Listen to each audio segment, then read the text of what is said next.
wabarakatuh. Selamat pagi, salam sejahtera untuk kita semua. Perkenalkan, nama saya Riki Risbiandi, Asisten Anggaran Kantor Regional 2 PT Perkebunan Nusantara 1.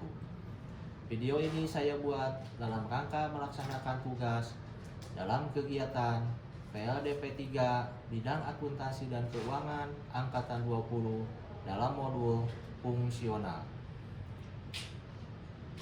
Perencanaan dan pengembangan bisnis. Pada kesempatan ini saya ingin sedikit menjelaskan mengenai modul fungsional yang terdiri dari 1.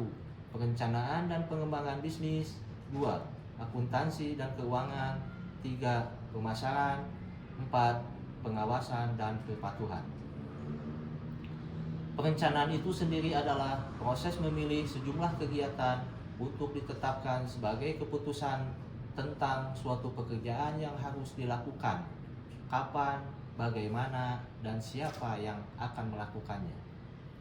Perencanaan bisnis meliputi pengembangan produk atau jasa yang dimiliki, kompleks dan holistik, menyeluruh, mencakup pengembangan semua struktur dan fungsi organisasi, perencanaan strategis jangka panjang.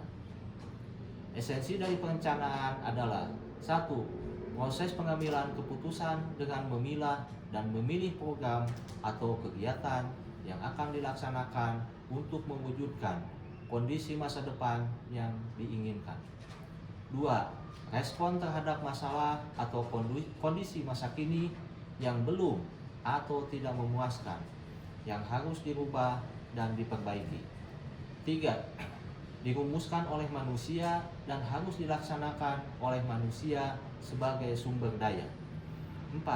Harus menghasilkan konsep bisnis yang dapat melaksanakan tugas pokok perencanaan. Sebelum melakukan proses optimalisasi aset, perlu dilakukan studi kelayakan bisnis untuk menentukan layak atau tidaknya bisnis tersebut. Secara ringkas, tujuan penyusunan studi kelayakan bisnis diantaranya 1. Menghindari resiko kerugian, 2. Memudahkan perencanaan, 3. Memudahkan pelaksanaan pekerjaan, 4.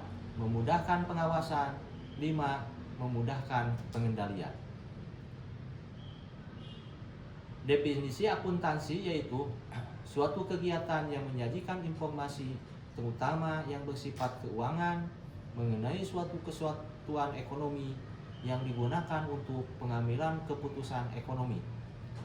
Output dari akuntansi keuangan yaitu laporan keuangan atau laporan manajemen yang meliputi laporan posisi keuangan atau balance sheet, laporan laba rugi, laporan arus kas, laporan perubahan ekuitas, dan catatan atau atas laporan keuangan.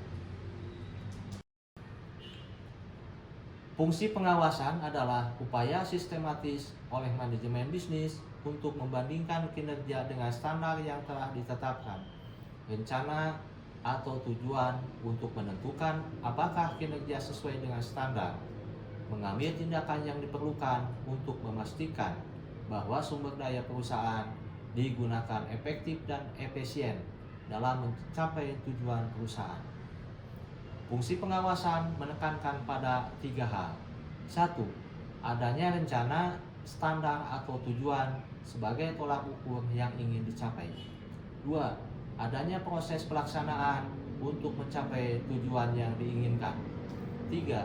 Adanya usaha membandingkan mengenai apa yang telah dicapai dengan standar, rencana atau tujuan yang telah ditetapkan. Fungsi kepatuhan adalah serangkaian tindakan atau langkah-langkah yang bersifat preventif untuk memastikan bahwa kebijakan, ketentuan, sistem dan prosedur, serta kegiatan usaha yang dilakukan telah sesuai dengan ketentuan, peraturan, undang-undangan yang berlaku. Demikian yang saya dapat sampaikan. Terima kasih. Assalamualaikum warahmatullahi wabarakatuh.